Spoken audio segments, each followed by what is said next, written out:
welcome everyone. So good morning and welcome to today's webinar on the topic of taking control of your cash flow, proudly brought to you by Middies and Fergus. My name's Jess. I'm the communication lead at Middies and I'll be moderating the webinar. Before we get started, there's a few housekeeping things to cover off.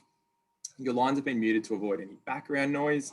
If at any point you have a question, please just simply type it into the Q&A box and we'll get to them as we go through the webinar, so either Dan or myself.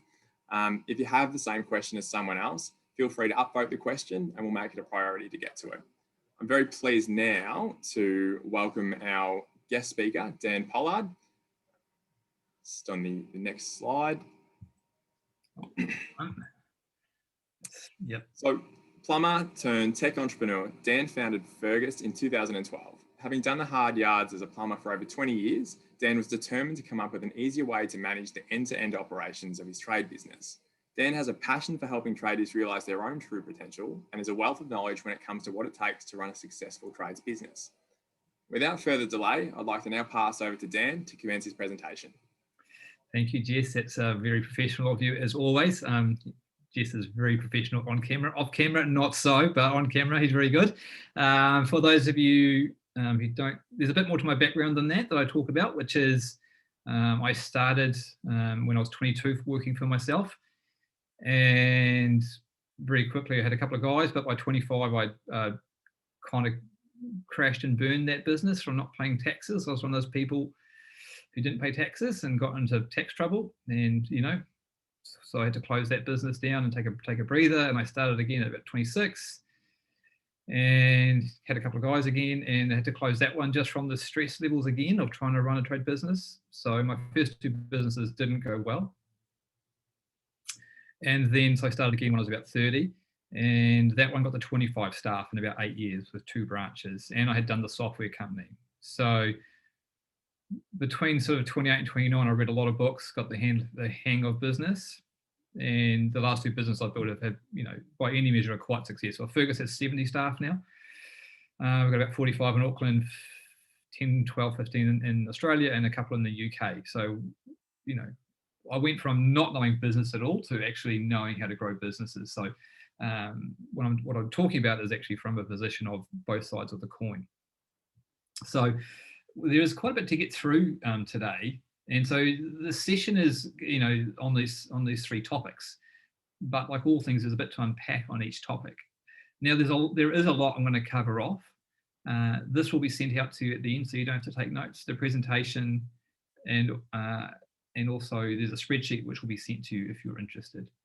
As we go through, I love the questions. Lets me know if I'm on track, off point.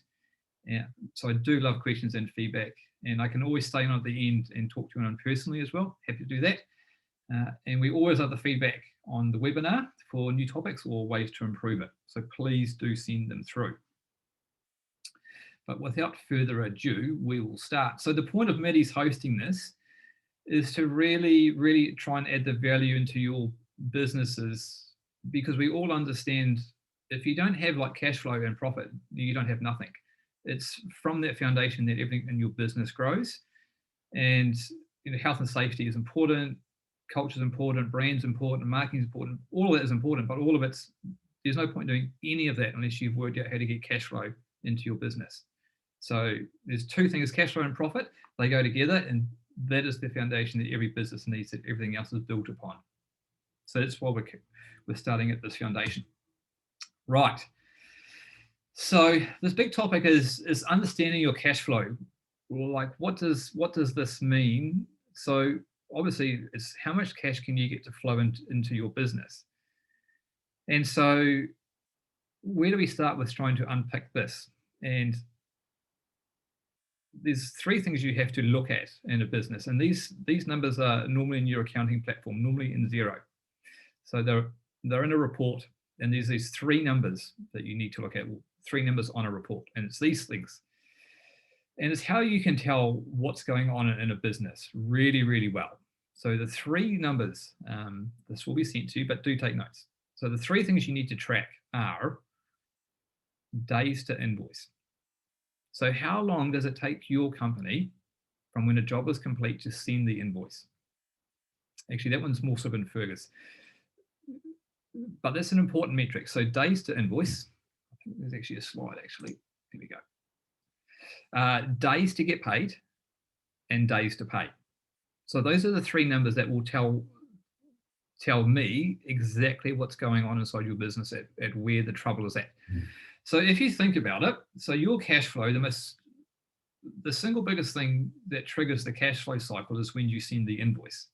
So until you do the invoice, you don't release the opportunity for the cash flow collection cycle to begin. So what's the cash flow collection cycle? Well, that's the ability to collect cash, right? There's a whole lot of work that needs to go into play to collect cash. However, that can't start till you've actually sent the invoice. So for me, when I look at a business, the first thing I look at is like, well, how many days does it take you to do an invoice? Like from when a job is marked as complete, how long from then until you send the invoice? Is it a day? Are you invoicing daily, weekly, monthly? Because when you go into a business, you see all sorts. You see some companies invoice pretty much every day after every job, which is awesome. But a lot of companies are not invoicing for like a week or so. I mean, that's very common, even a month.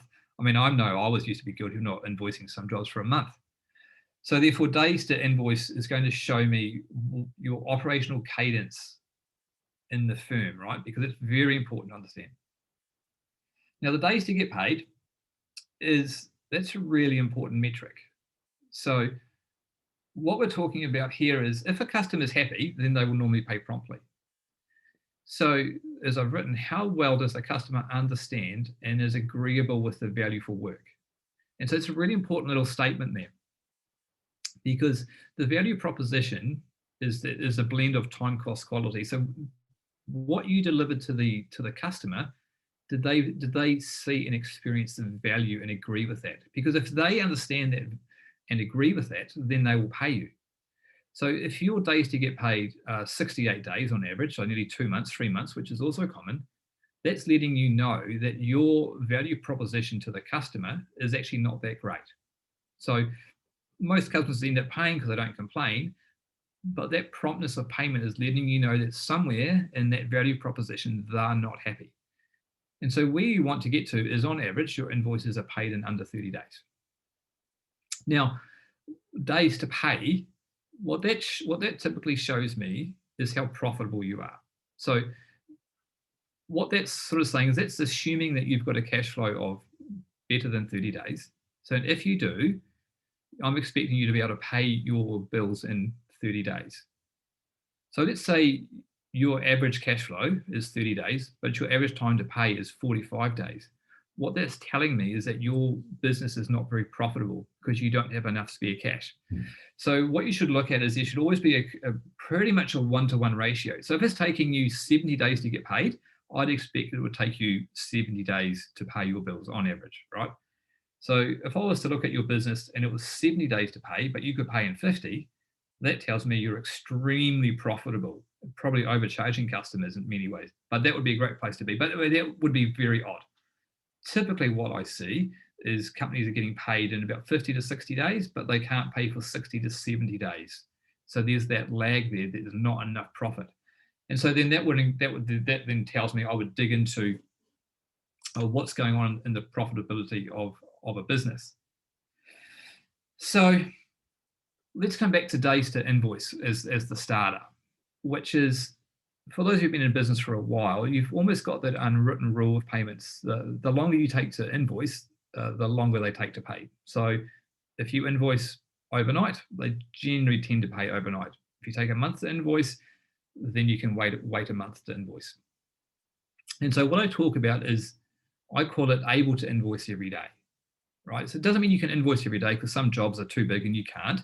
But what you want is the ability to invoice every day, because this means that the business has to set up around good processes so that you've got the information to be available to invoice every day. Because what you want as a business owner is you want to be able to come in at night and someone's put all the information in and they pretty much created a draft invoice because they've got the labor, the materials, and the description is all loaded, draft invoice is saved, and you just check over the margins, the descriptions, formatting, and press send.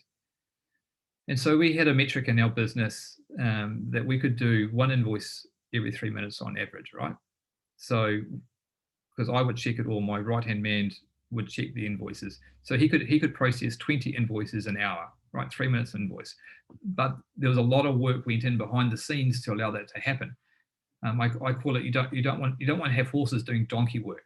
So I didn't want my experienced operations manager to be spending time getting materials and labor and descriptions on there.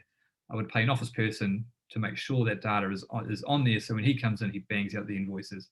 And that would happen every day religiously from 1 p.m. onwards. He's in there doing invoicing, getting them out. So, and this brings me to a point, like I hear a lot about guys trying to invoice on site, thinking I'll get payment on completion and that will solve most of my problems. And I've got two problems with that. One is if you're in a big city, 50% of big cities are now rentals, right? You're working for a property manager. So straight away, 50% of those jobs will not be collected on site because there's tenants. And if you actually look at your work, you'll find that 80% of your work is actually for repeat customers. You'll find it's for builders, renovations, rental companies, commercial maintenance. Those you actually can't collect the cash on those jobs. So you're stuck with maybe 10 or 15% of your jobs you can actually collect cash on completion, and that's okay. But that's not really the way I look at it. I look at it as what I call an abdication of responsibility of management. And if you know about time cost quality, you know that the way to always make sure you get paid promptly is that you've delivered the job on time, on budget to the customer, and they don't mind paying. So it doesn't mean you can't invoice on site. For call out work, after hours work, I believe in that, absolutely. But as a general rule, if it's repeat business, existing customers, it doesn't really matter, because if you're delivering to the customer the job on time to the agreed value, then they will pay. And so it's your job as a business owner is to actually set up an environment so that the customers are getting the experience that they want to pay you promptly because you've delivered the service on time, on budget to the agreed quality outcome. And that's the way to look at my cash flow cycle, is like, if I deliver the value and outcome on time, on budget, I'm going to get paid. And so that's the way you want to look at your cash flow, is based upon that customer outcome. So where I want the thinking to be is, how can I get the information into my job management program? Hopefully it's Fergus, but whatever it is, how can I get the information into my system so when I come home I can bang an invoice out in 3 minutes? Because that's where you want to be. And so I'm a huge fan of the gig economy. So that's where you get part-time remote people just doing bits and pieces for you. I mean, I've did that since I was 30, 15 years ago. Even when I was just one person starting out for myself, I had one person to 2 or 3 hours, 2 or 3 times a week from day one, answering the phone and preparing invoicing, right, from day one. And that's why I grew, because I knew from my previous experiences, I need office resources to do the admin, so I can invoice every day, so I can have cash flow, right? Because I broke myself 2 other times by not solving that problem, and the third time I solved that problem from day one, and we never looked back. And so the gig economy is where you take the concept of, you get someone in remotely now, right? With Fergus and Xero, people can log in remotely. Don't even need to come to your office. But their sole job now is to get the information into the system. Richard's got a question. We'll come to you in a bit, Richard. So your sole purpose of what you want your office people to do is to get this information in off the tradies of what actually happened. Because the goal is invoicing every day, right? That is the goal. And so you shouldn't get grumpy if your staff aren't putting in time or putting in descriptions or putting in materials. Like, really, who cares? Seriously, let it go. What you want to do is the information gets in, and you provide a pathway to get the information in. And so the best way to do that is you employ someone. If you've got 3 or 4 people, you're paying someone in the gig economy $25-35 an hour. They can call all those people and get all that information in under an hour, right? So in under an hour a day, for say $30 a day, you can get all the labor records and the descriptions and the materials up to date, right? And it keeps your staff happy, no big deal. It means you come in at night all the information is on the jobs cards, and you can now invoice it out, and the dramas are gone, right? And I did that from day one, and that is why I grew and successful, because I was like, I don't want to be up to 1 o'clock every night of the week trying to get the information in so I can invoice, right? That's just a bad use of my time. And so I solved that problem from day one, and it just works, and it doesn't cost much money. And it also means your staff aren't under all this pressure. You're not always grumpy at them because the information isn't in, and you're always having to go out there. Why isn't the time in? Why isn't the description? Why? And so you take all that away by one gig person who just calls them, gets the data in, because that's all that matters. So focus on providing a pathway to get the information in, rather than abdicating management responsibility to the staff and putting pressure on them. So provide the resources to achieve the right outcome. Right. If you're not used to my style, it's kind of that style. So, and so the one non-negotiable that I did have with the tradies was you had to take that call or call that person back. That was non-negotiable. So that would lead to warnings, and that would start the disciplinary process. However, never had to go there, because no one minds taking a phone call and talking to someone who's helping them. So, but you do need to have that non-negotiable line with your tradies is like, of course I want you to do it yourself, but if you don't, then this resource is going to be provided to allow it to happen. The one thing you cannot do is not take that phone call. Someone's just come to my door. I'm very sorry. One second. Sorry.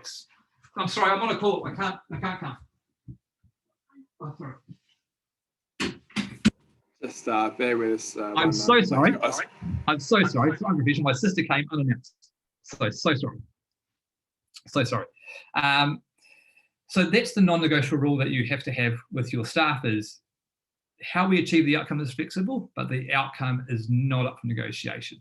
So you must start with days to invoice as your metric of understanding what's going on in your internal systems that are preventing that from happening. And you've got to solve that problem first. So as soon as that's problem solved, then you can move on to the next problem, which is days to get paid, right? Because that's the next step in the cash flow collection cycle.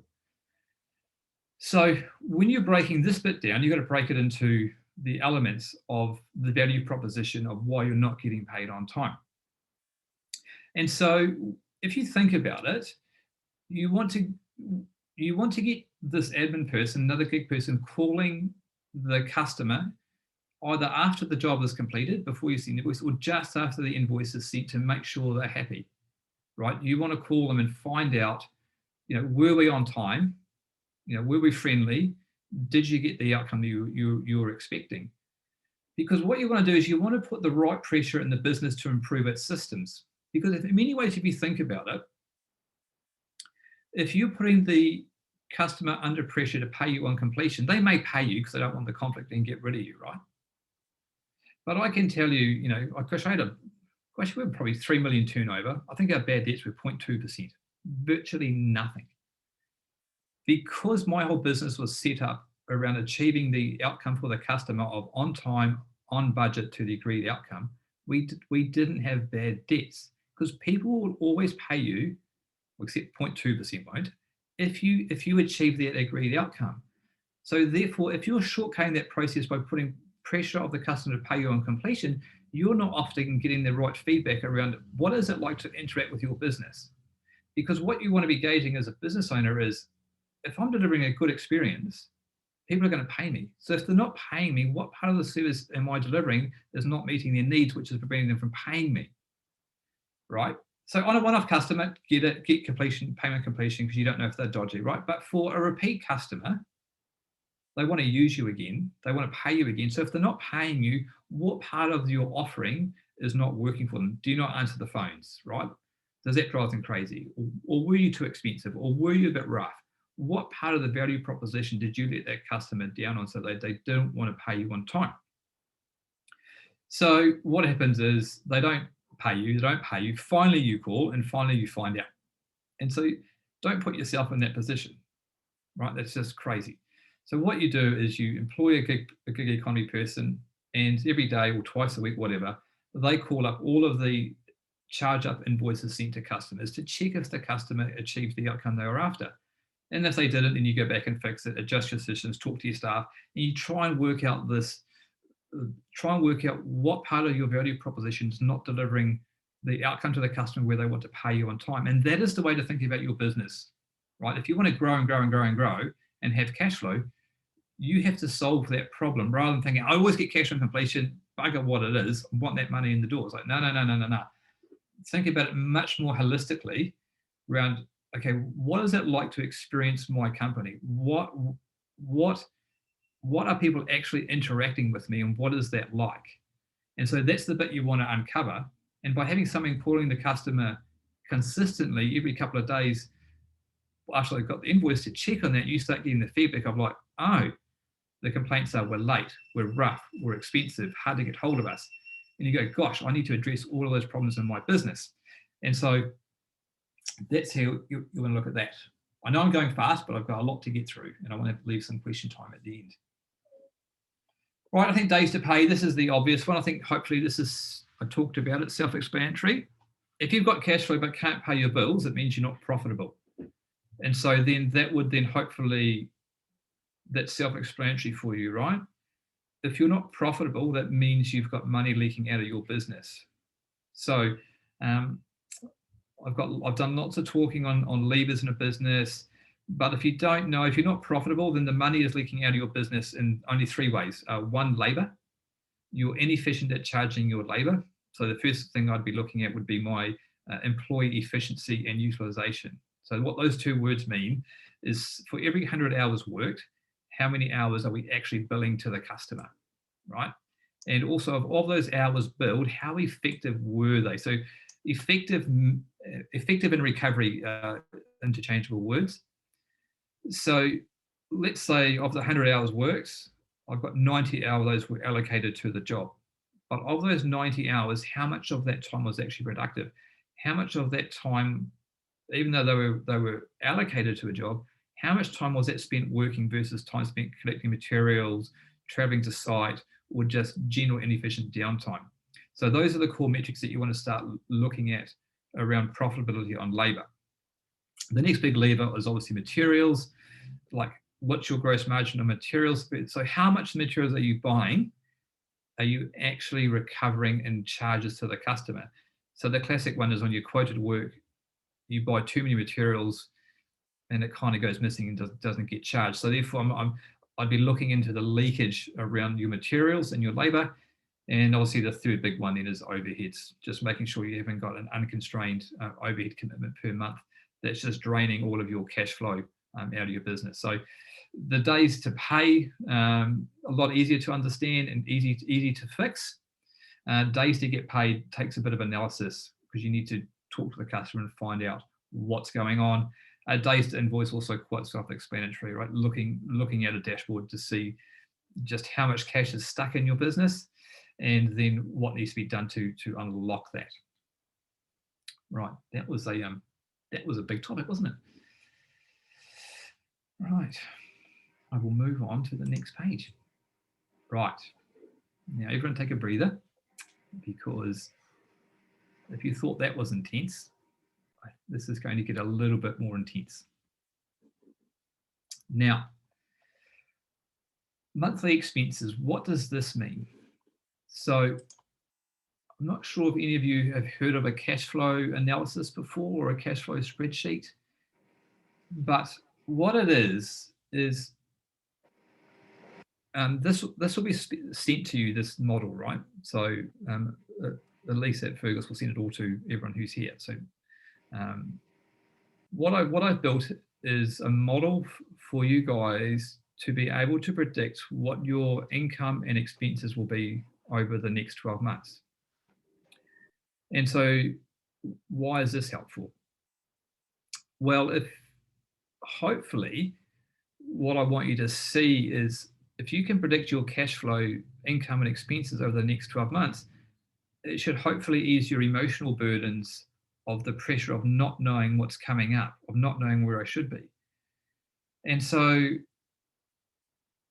what I've trying to do is that, actually you can model out pretty predictably around what you can expect from your revenue from your business. It's actually really predictable. So I'm going to go through this spreadsheet now. Do type the Q&As as I'm going through it. I'll answer them. Richard, I'll get to you at the end. But so I'll try and go a little bit. I'm going to try and get the cadence right of not going too detailed so you don't understand it, but not too high level so you don't get it either. So I'm going to try and strike the middle ground. And if I don't, just send me some notes if I'm getting it a bit wrong. Right. So what I've done is the big thing we've got to start is how many hours a day are we going to get our tradespeople to work? And this is really important to understand. And you got to be honest with yourself at where you think. If you're not using Fergus, you may not have these figures available. If you're using Fergus, it will tell you exactly how, on the staff overview report, how effective your staff are at charging out. So what you do is you stick in here. So I've stuck in 8 hours a day, right? So I could stick in 9 hours a day here. And this says only 72% effective, which is probably where most firms are at. And so what you stick in how many hours you would charge to the property owner, and be realistic. I mean, you can't stick in 9 here and be 100% charge out rate. It's never going to happen. And can you guys actually work 9 hours a day, 5 days a week, 45 hours a week? You need to check your payroll. Realistically, most of you would be about there if you're lucky, and most of you are going to be about there realistically. That's probably realistic for most companies to start on. 76% effective charge out rate. For the Australians, I'll set this at 10%. New Zealand can put that to 15%. The model will just update, so just stick your own in there. Your holiday pay and superannuation, each country, you have to make your own guess. New Zealand's about 8%. I think Australia, with Jess, it's about 15% for holiday pay and superannuation. But if it's 18%, just put that in there and it'll work it all out. So those are your base level assumptions. And then I've just put, you can write your own staff names on here, or it doesn't matter. But what you do is put your pay rate and your charge out rate. Very, very important. And so those numbers are going to come up here, right? And we kind of need to end up at about a 40% gross margin on average for most businesses, right? So what you can do is you can play around with your numbers here. So if I made this 48 and charge this to 90, you can see how much this number starts going down. And so what this is to let you know is, gosh, look how much that drops bit by bit by bit. So what it lets you know is like, gosh, at 29% gross margin, if I did a quote at 29% gross margin to win it, I'm working for no money. So what this lets you to know is what you're paying your staff versus what you're recovering is, are you making enough gross margin? So you can see if you've got those pay rates, you kind of need $100 an hour charge out rate. Dan, can I just interrupt for 1 second? I speak to contractors regularly, and many of them have concerns with this component of running their business. They're able to get the work and do the work. Yes. It's understanding this cash flow. To me, this is such a wonderful tool for our contractors to utilize, so they can get a real picture of where they're potentially going wrong, how they can improve. So, yeah. And look, I'll let you continue, but I just wanted to say this is reflective of a lot of the conversations I have with contractors all around Australia. So this is a super powerful tool, guys. Yeah. Now, what this is designed to do is to make you think about your business, and then hopefully go and see your accountant and really sit down with them if you want to do a much more exhaustive cash flow analysis, right? This is supposed to simulate discussions. Now we'll go into some tabs down below here. So yeah, it is a good tool. I'm also, if you needed to go through and adjust hours per guy, you can go through and put their holidays in and do way more per month, per day. But as a general rule, I've allowed for all their holidays and stat days. It's pretty accurate already. Right. What you now need to do is a tab here called overheads. So I need you to go into your zero, and I've got the worst of them in here, but you put your fixed overheads in here based on your last year results per month. right? So rent, power, put them all in, right? I've got fixed overheads, variable overheads, and motor vehicle costs. But if you just add in rows, you can add in more rows just above the yellow line so that these totals always add up, right? So this will give you your expenses over 12 months based on your last year from your zero, right? So that should be pretty easy to follow. And same, I've got a tab here for materials. So what I want you to do is put in, this will all be in zero again. So put in your big numbers for all your big merchants that you've bought and sold stuff for, what you sold it for, what you bought it for. This is very important because year on year compare, you'll do about the same as you did last year because you always have seasonality. So around Easter, you'll have less revenue because of Easter. Same around your bank holidays and Christmas, Easter. And so if you copy last year, it'll be very reflective of what will happen this year, right? So this will give you a very good snapshot of what you can likely expect. And so then what it does, these pages all link up, and then it will give you this analysis. And what it will tell you is what you can expect your gross profit to be. In fact, I might try and make that larger. Try and make that larger. Here we go. Cool. So what it will tell you is what you can expect your gross profit to be per month, your overheads and your net profit. And this is correct for January because you're going to pay out a lot more holiday pay in January. And you can expect that January's can often lose money, and so can December's actually because of those time off. But then during the year, you should be able to find out when your profit really spikes through, right? And then what I've also done, it also works out your GST component. So it works out your GST obligation every month you're going to pay. Any profit, I've allowed a 20% prov tax payment. So you're voluntarily making pre-tax payments for your prov tax every year. And it will show your holiday pay and superannuation requirements every month. Now, this is far from perfect because if you want it to be perfect, you need to go see your accountant and really detail it. However, this will be a very, very good guide to have some really strong conversations on. And what I really, because all these numbers really come into here, right? So they will all add up and let you know. So hopefully you can see, can you see what I'm highlighting, Jess? Yeah. So this is really, really important because what I want you to all to understand is it's going to bring in your labor income, wages paid, gross profit on labor, and same for materials, right? It's going to bring it all in, and it's going to let you know of 1.8 million, cool, gross profit 618, overhead 630, you're losing 17,000. Now, hopefully your business doesn't look anything like that. But if it does, you get to go, oh my gosh, I need to really look at my business. I need to charge more, cut more overheads, employ more people, make more marginal materials. This will let you examine what is going wrong in your business. And hopefully it's not that hard to understand to have a good play. But if it is, please go see your accountant or bookkeeper to do this for you, and you will find it quite life-changing if you do it. Like it actually is quite. It's eye-opening when you map it out and go, gosh, is this why December and January are just horrendous? So, do I need to go more into that, Jesse, or is that seen about? I think you've covered that off pretty nicely. We have had another question come through. If you want to address it now or later, that's fine. The MIDI's invoiced order import to Fergus, is that? I thought that had happened. Yeah, I think it's just asking if it can, and the answer is yes.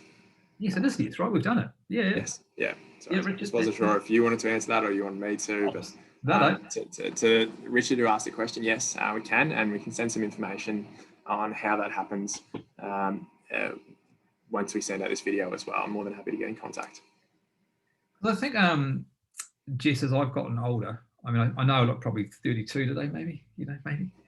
I'm maybe 45, in case you're wondering. And I'm really pleased that the discussions in the industry are now around mental health. Yep, I would agree with that, and I think it's come a long way. I mean, you obviously had your own trades business, 25 to, I imagine it would be very different, the conversations back then, for people that were struggling with their businesses, to see how it's evolved, particularly with COVID. I know that New Zealand locked down very hard originally. Yeah. We locked down very hard eventually. And for middies anyway, the support network within our branches and for our customers was there. And took it very seriously. So particularly with men very reluctant to have those conversations, it's great to see the dynamics change.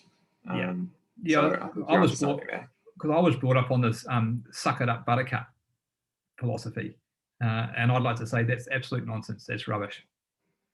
No, I disagree with that approach completely. As I've gotten older, actually, being open and vulnerable with those you can trust is super important. Like, I'm all about psychological safety, and managing the stress of running a trade business is super difficult.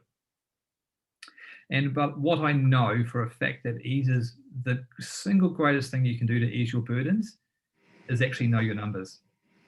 Like, if you just need to trust me, you can get an accountant bookkeeper to help you, probably only cost you less than a couple $100 for them to do this for you. And then you can go, oh my gosh, this is what's probably going to happen. And the layer of emotional stress that will release in you, you will find incredible, because you go, I now know with some certainty what I need to earn and can bills to pay in the months coming up. And then you can start focusing on getting the cash flow out every day so the cash can come in to meet your obligations. And once you're thinking like that, you are now in business, right? So once you're working like that, you're now finally, you might have heard of it, getting out in front of your business, being proactive. This is where it starts, because you now know your obligations. And once you're in that position, it's amazing how your stress levels will just start to drop, because you now know what you need to do to get the cash in to pay your bills, and your stress levels would just come right down. So I do take that emotional stress cycle of safety really big now. And I do also caution that you should have mentors and people you trust. You shouldn't be telling staff and customers and everyone about what's going on for you, but definitely talk to people and get help. And the best way to get help is actually from a position of strength of, like, now I know. I actually know. So I do hope you guys will find this useful and can use it. Right, we'll move on to the last section, which is not as big, and then we can hopefully have some more questions. Right, managing tough customer expectations. So why have I put this one in here? So we decided that, what's this got to do with cash flow? Well, once again, it's, you want to keep customers happy so that they pay, right? That's the single biggest thing we've got to work out, is how do I keep customers happy so they pay me promptly? And I'm starting in the place which is what happens in construction is the trend, right? Which is, the trend is construction. It goes from boom to bust cycle, right? At the moment, we're in a boom. I don't see any reason why a bust won't come again in a few years. How long this boom will last? Oh man, I don't know. I can't predict it. But I've been in construction 25 years, and I've seen this pattern play out. Same in Australia, house prices going crazy, 15% a year. That happens for 2 or 3 years. The central bank makes changes to stop it. The secondary cash market for developers dries up. They can't get funding, projects go under, and then a little mini crash recession happens. We're not there yet in New Zealand or Australia, but will it come? Probably. So just when it does come, just be aware of that. However, right now we're in a boom. It's incredible. And I've been on both sides of that coin. I've been through booms and busts. And actually, I think having too much work is actually more difficult than not having enough work, because it's kind of easy to get a bit more work and keep you guys busy. But when you've got so much work and you're letting everyone down, I find that personally more stressful, because I like to keep customers happy, and letting them down really stresses me out. So what to do about it? And so for me, it comes down to what I call some guiding principles at how you live your life and how your business is structured. And for me, that's a big guiding principle, is I believe that the customer outcome is just paramount, like super important. It's a foundation of my business is and how I conduct myself is just, I've got to deliver this value to the customer. If you don't believe in that, then this next section will be of no use to you, right? If that's not how you think, then this bit doesn't make any sense. But I'll do my best to see if my logic can convince you that I'm right. This because Amazon, Apple, they all live their life on the same logic of just completely customer focused. So if you're arguing with me, you're also arguing with like Toyota, everyone. So the chances are that you're probably wrong and the rest of us are actually right, actually. So to be customer centric means is a firm you have one focus, and that is to deliver this outcome. I will talk about this till the day I die. I don't care if I say it 10 times. I wanted to drive it home. So sorry for being repetitive, but it's super important. So being customer centric means agreed time frame, agreed cost, agreed quality outcome. Also known as time, cost, quality is per the triangle. And so your job, I talk about this all the time, and I'm amazed how many tradies don't subscribe to this. For example, I say, if you're doing your tradie needs to know that the job on Friday needs to be done by 4:30 on 5 p.m. for no more than $500 because the new tenant's moving on Saturday morning. Right, that's what you and the property owner have agreed to. If you don't let your tradie know that, how on earth can he ever achieve that outcome? Like, it's a complete no-brainer. If you're doing a pipe out, you say, yeah, you've got 10 hours and I've allowed $1,000 materials. So just keep an eye on your hours and the packing slips and let us know if it's going to go out there, because then we'll call the customer. Like, why wouldn't you do that? I just do not understand. So your job as a business owner is to always keep the customer informed when one of these things is going to change, right? So if you can't do the job on time, you've got to get on the phone. So the single best thing you can do when we're in this time of there's more work than there are tradespeople is you actually have to get really good at calling the customer and saying, we can't come, right? And so what your job starts becoming in a boom time like this is sticking to your word of coming when you say you're going to come. And as soon as it changes, you call the customer, like it might be a week out, you go, we had you scheduled in for Friday, and I'm sorry, but the work has just put you out and we can't come until the Wednesday. But what you've got to start doing is making a bit more slack in your system. And so slack would look like on a Wednesday and Thursday from midday to 5 p.m, you book no work in. So that week, you know, 2/5 of your week, you have slack for overruns so that you can always make that Friday commitment. Because you can always pull a job forward, right? No one minds you pulling a job forward, but no one likes pushing a job out. But so what you want to do is start putting slack into your system from day one. So you've already got 2/5 of the week are now free for jobs, for the natural overruns that will always happen. And if the odd chance there are no overruns, you can pull a job forward, which no one minds.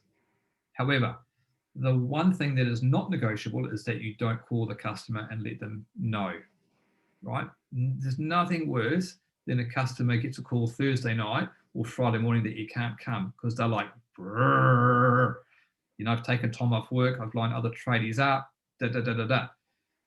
So you've got to start ingraining in everyone. We've got to start calling the customer as soon as we know when things are going to change. Now, this has big implications. So we say call the customer. Well, who calls the customer?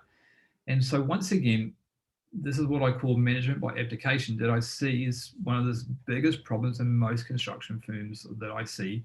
It's perennial and prevalent, which is that business owners just continue on to abdicate responsibility to the tradespeople. And it's like, it's just inappropriate. You're the business owner. It's up to you to put in systems and processes that achieve the outcome for the customer, right? And for you to put in pathways that allow that to happen. So, for example, I'm very comfortable with conflict and difficult conversations and have been my whole life. So I'm cool to call the customer and say, I'm going to be late, I can't come for a week. Cool with that. But it's been my experience, which is quite vast now, that most tradespeople and most people in life in general do not like having difficult conversations. They don't like that inherent tension that causes, that inherent conflict. They're like, I'm not employed to have a difficult conversation. I'm employed to fix things, build things. I'm a technician. I'm not an office person. It's not my job. And so what happens is, if you've abdicated a responsibility to them, well, guess what they do? they kind of abdicate it as well. Or they say, oh yeah, I got busy, I got distracted. Oh yeah, this happened and I couldn't do it. No. What actually happened is that they didn't like the emotional pressure and stress that you put them in to do that. And they found a logical reason to defend why they didn't do it that they explained to you. That's actually what's happened, right? So as soon as you start thinking like that, you go, it's the old saying I like. There's two young fish swimming in the ocean, and an older fish swims past them, and he goes, how's the water, boys? And the two young fish swim on for a bit. And then one turns to the other and says, what's water? And what it means is the two young fish didn't know the environment that they were in. They were swimming in an environment. That's all they knew. So what you want to think at is, this is the outcomes that are happening in my business because of an environment I've created that's making these outcomes happen. So you want to be thinking about that. And so what you want to look at is, if I have a consistent pattern where the customer isn't called, why is that? And when you look at people, it's because most people don't like conflict and avoid it. So you go, cool. So what you can do is you can start ranting and raving at your staff again.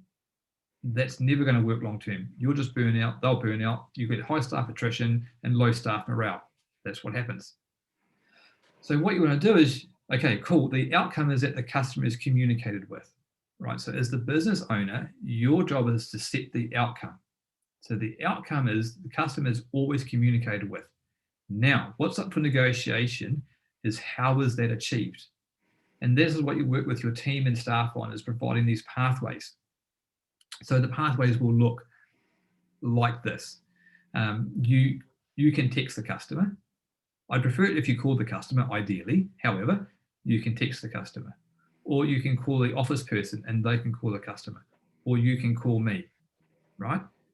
These are all these pathways that are available to you to achieve the outcome.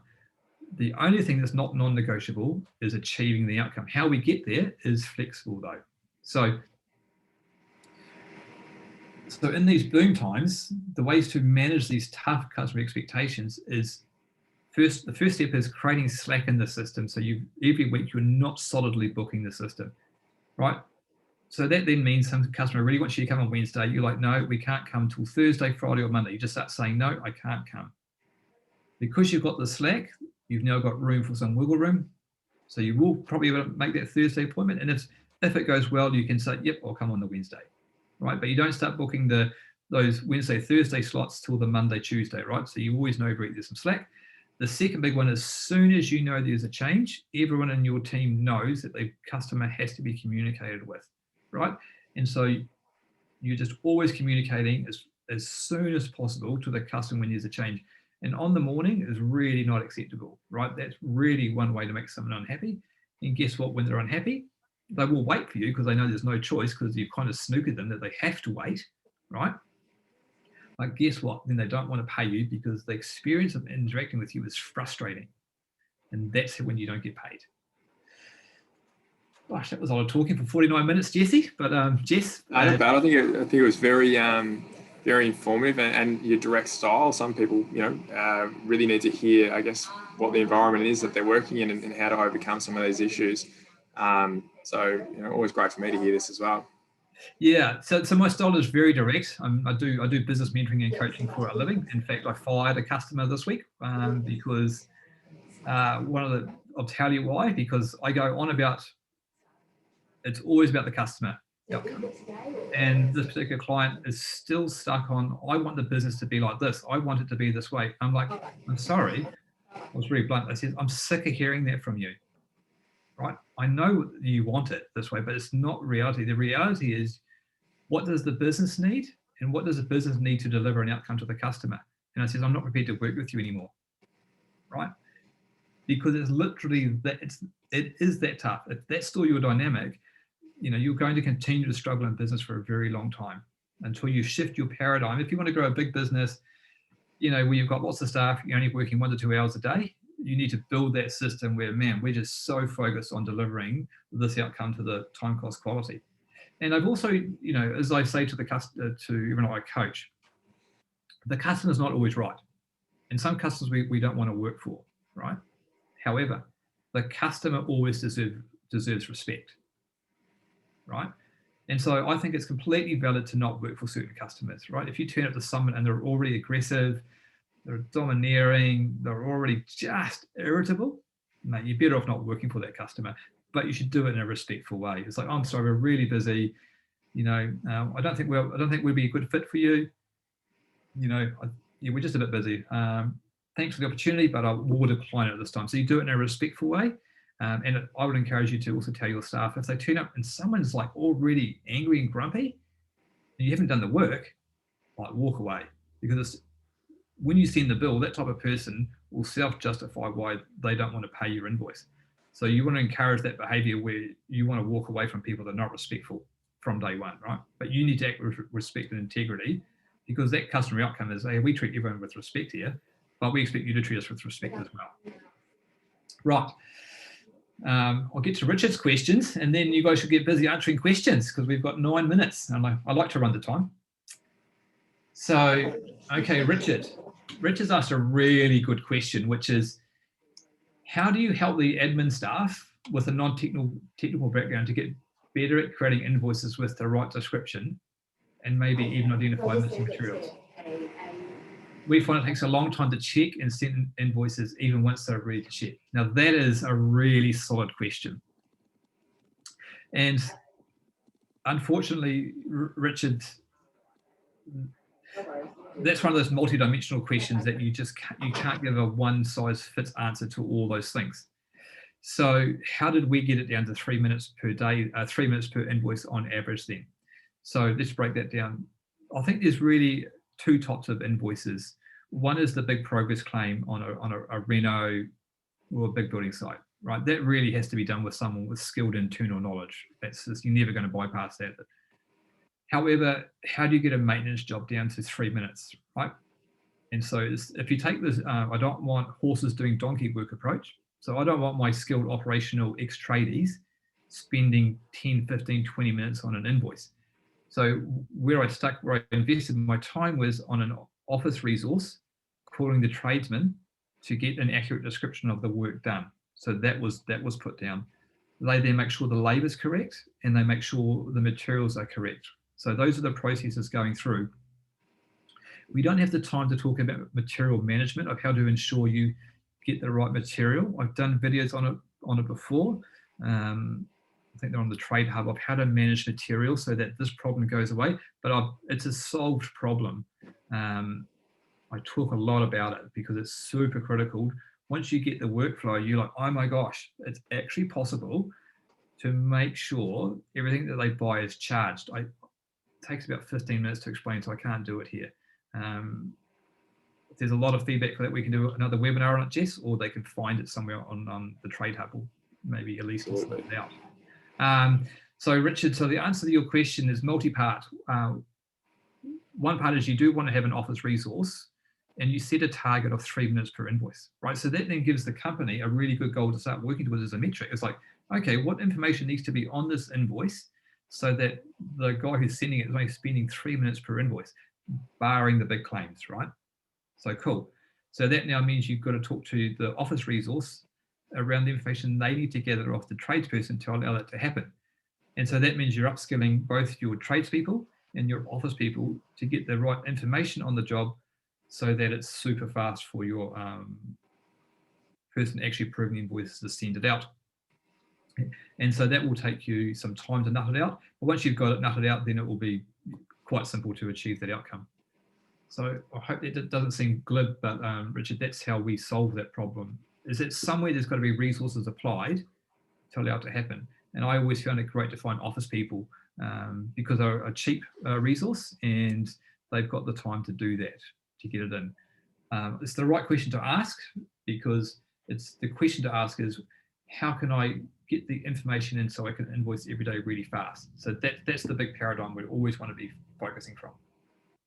Can I jump in with a question of my own? I noticed before when you were going through the cash flow spreadsheet, yes. What I hear from contractors as well is that they're quite busy, particularly in Victoria, and what they're trying to do is they go, oh, do I have enough business coming in to warrant an apprentice? Should I put someone else on as well? Over time, I think it was the yearly yearly tab on there. Do you have that tab you can open Yep. up? Over time, I mean, will that provide, I guess, some or a higher level of certainty that you can go, okay, I know I'm particularly busy in April, May, June. Yes. Maybe I'll put someone on then, or have someone on for 2-3 months, knowing that this is when I've been busy in the past. I want to preemptively have it ready so I'm not turning down work or overcommitting work. And in a boom economy right now, I don't see, in a bull economy where it's bullish, I don't see any real big signs of recession coming any sign for the next 2 years. You want to be employing as many people as you can to just grow and get as much revenue as you can right now. Right? There's no reason, there's no big warning signs I can see. I'm no crystal ball gazer, but been a long time. Both countries have major housing shortages. So there's no reason you shouldn't be employing people. We've got 4 minutes, so I'm going to talk about this really quickly. You should be employing as many apprentices as possible if you're doing, not for maintenance, but if you're doing renovations, construction work, your apprentices are just calling $20 an hour. Your tradesmen are $40 an hour, give or take a few bucks. Why on earth would you have a tradesman unpacking ladders and leads and power tools and digging trenches on a renovation? That is donkey work. You do not want to be having skilled people doing donkey work. So on those bigger jobs, and this is where it comes critical down to proper man management, is that you set them, okay, you guys have 10 hours to knock out this pre-pipe, right? So it's amazing how many people respond to that.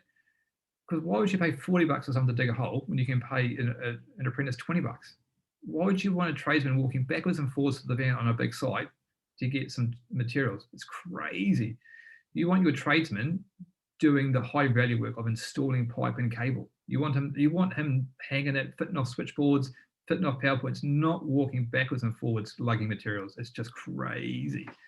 And if you think about it, an apprentice is truly only completely useless for about a month. Like even from day one, they can start carrying tools and increasing the effectiveness of your tradespeople. Putting apprentices on a maintenance business is generally, that doesn't work out because they're not able to increase the effectiveness of a tradesperson. So no, it's not enough time. We've only got 2 minutes, so I don't want to keep talking about the effectiveness of how apprentices can utilize the ability of a tradesperson to get through more work. Well, I will touch on it quickly. So on average, your tradesperson will put on average $100 an hour worth of materials, right? Now on a big site where there's lots of walking, that can plummet to $50 an hour. So what you want to do is you want your apprentice on site to get that average rate of materials put in per hour up to $150 an hour, right? Because that's what apprentices do. They allow the tradesmen to stick in more materials per hour. More materials per hour put in means you're making more gross margin per material, and it also means you're getting through the quoted jobs quicker, right? And so this is how you want to be thinking: is on these larger works, how can I get them both on site and allow the tradesman to be the apprentice to be keeping the tradesman highly effective? And so you want to structure the jobs like that. So your apprentice, he's the one doing all the walking, he's doing the digging, he's doing the packing up, he's getting the ladders out. You know, you're training them to make the tradesman much more effective, to stick in more materials to get through the job quicker. And you've given them fixed time periods to get the work done. Completely ruthless, but you have to be. But 12:59, Jesse, I like to stick to time. Done an excellent job. Thank you for being quite punctual. Right. Can I just say thank you, Jesse, for organising this? I know you've put a lot of work into it. I really appreciate the opportunity. Well, I just want to say, obviously, thank you to yourself, Dan, for presenting today and for at least setting up the webinar. You know, at Middies, we have a strong relationship with Fergus, and we love promoting you through our channels and advocate how good of a service Fergus is. So we would honestly love to continue to bring you these messages, potential webinars down the track. If you have any questions, you've got resources at our Middies branches, or you can come directly to marketing and put you in touch with Fergus. You can head to their website, however you want to. But please feel free to get in touch after this. So, and it does bring us towards the end of today's webinar. So please keep an eye on your inbox for the recording of today's session, along with the template that Dan shared and walked through. We will be in touch with you again. All the best, everyone, and stay safe. Thank you. See you guys. Take care.